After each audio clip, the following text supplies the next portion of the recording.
बजाइए अब सब ताली। 3 दिन पहले से नॉट इन मेरिट वाले छाती पीट रहे थे कि हमको बराबर किया जाए, और अब आज से छाती पीटने लगे हैं मेरिट वाले कि बराबर कैसे किया जाए।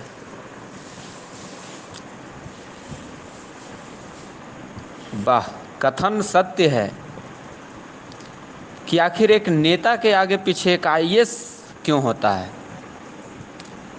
क्योंकि नेता के पास दिमाग होता है और आईएएस के पास नॉलेज होता है, लेकिन नेता जैसा दिमाग नहीं होता है। और वही बात है कि एक पढ़े लिखों को इधर उधर कर देना नेता के लिए कोई बड़ी बात नहीं होती है। आज वही हुई है।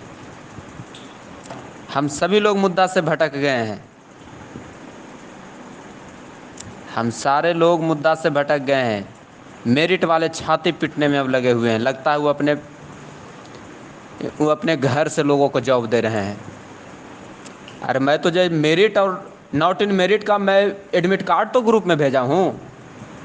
ये गौती कुल जवाब क्यों नहीं दे रहे हैं? दे, सुबह में ही एडमिट कार्ड भेजा हूँ। 3 दिन पहले से घूम रहा है कि एक ही सेम कैटेगरी का लड़का जो जिसका ज़्यादा नंबर था वो मेरिट से बाहर है, कम नंबर वाला मेरिट में। क्यों जवाब नहीं दे रहे हैं? क्या साफ सूंघ गया है आपको क्या? और बकर बकर आप करने में लगे हुए हैं। एक मंच पे नहीं आइएगा ना तो ना घर के रहिएगा ना घाट के रहिएगा। और ये सरकार बहाली फंसाने के लिए तो ये मैं कभी भी केस के पक्ष में नहीं रहता हूँ। मेरिट नन मेरिट बनाया था उसी समय जो हम लोग के जो कुछ लोग थे केस करने के पक्ष में, उनको बार बार मैं मना भी कर रहा था कि केस मत कीजिए, जो हो गया सो होने दीजिए। मैं कभी केस के पक्ष में नहीं रहता हूँ, लेकिन मैंने अपने आंखों से देखा है। आप भी चेक किए होंगे, किए हैं कि नहीं? और सुबह से जवाब आप नहीं दे रहे हैं। उम्मीद है कि अगर अभी भी आपके पास शर्म होगा तो आप जवाब देंगे कि ज़्यादा नंबर वाला को मेरिट में क्यों नहीं रखा, कम नंबर वाला को मेरिट में क्यों रख दिया। घुटने के बल रोइएगा। अगर एक मंच पे नहीं आइएगा ना तो घुटने के बल रोइएगा। अभी एक मंच पे आकर के पहले सरकार से डाटा सार्वजनिक करवाइए। क्यों नहीं सार्वजनिक करवा रहे हैं भाई? शुभकामनाएं हो, आपको जल्दी नौकरी हो जो मेरिट में है। कम से कम इतना तो सपोर्ट कर सकते हैं ना कि डाटा सार्वजनिक करवाइए। जितने भी क्वालिफाई स्टूडेंट है 12 मार्च का डाटा सार्वजनिक करवाए और 21 जून का डाटा सार्वजनिक करवाए। क्यों नहीं विभाग सार्वजनिक कर रही है?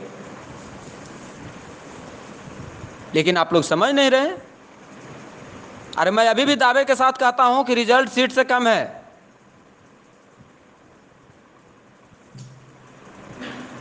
सीट से कम रिजल्ट है। एक मामूली सा सिपाही का एग्जाम होता है, ग्रुप डी का एग्जाम होता है, ये सब एग्जाम होता है। लाखों लाख में अभ्यर्थी रहते हैं, कम से कम 10 लाख से ऊपर, जिसका तो कट ऑफ कितना जाता है 65-70। उतनी बड़ी भीड़ में, और ये 1.5 लाख के भीड़ में कितना कट ऑफ जाएगा? ठीक है, रही बात सोशल साइंस का, सोशल साइंस और कंप्यूटर साइंस का जिक्र कर रहे हैं ना, कितना कट ऑफ जाएगा?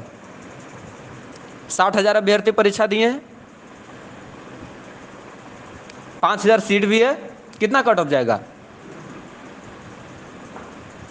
इस बात को तो समझ नहीं रहे हैं।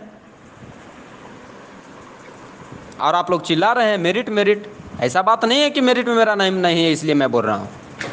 शुभकामनाएं हो, आप जल्द स्कूल में जाएं, ज्वाइन करें, लेकिन कम से कम प्रकाशित करवाइए ना कि कितना, पूरा डाटा सार्वजनिक करवाइए। इस पर तो कोई ध्यान नहीं दे रहे हैं। बहाली को तो भूल गए हैं। जो हम लोग मेरिट में नहीं थे, मेरिट में कुछ लोग मेरिट में आना ही अपने आप को बहाली समझ रहे थे, और जो मेरिट में है वो मेरिट को बचाना ही बहाली समझ रहे हैं। करते रहिए, अभी भी वक्त है। कोर्ट में कोई केस मत कीजिए। एक सामूहिक ऑफलाइन बैठक पटना में कर लीजिए, मेरिट वाले और नॉन मेरिट वाले, और आप दोनों एक वकील हायर कीजिए साइड से कि आपका जो फीस होता है एक बहस का वो मैं देता हूं, कोर्ट में नहीं, साइड में। और ईमानदारी पूर्वक आप बताइए कि क्या मेरिट वाले इस केस को जीत पाएंगे? कदापि नहीं जीत पाएंगे, ये मैं दावे के साथ कहता हूं। चिल्ला रहे हैं आप बिना मतलब के। आप लोग एक मंच पे आइए, डायरेक्ट नियुक्ति का मांग कीजिए कि जितने क्वालिफाई हैं उतना का नौकरी दीजिए। अगर हम लोग गलती करते हैं माता या पिता का नाम लिखने में, एक वर्ड अगर मिस्टेक रहता है तो विभाग मानने को तैयार नहीं होती है। और आज आप लोग जो ज्ञान दे रहे हैं कि गलती भूल हो गया होगा शिक्षा मंत्री से, आप आइए ना ऑफलाइन मीटिंग कीजिए और हमसे डिबेट कीजिए। क्या डिबेट कीजिएगा? कहीं दूर दूर तक आप हमसे डिबेट नहीं कर पाइएगा गौतम कुल, ये मेरा चैलेंज है।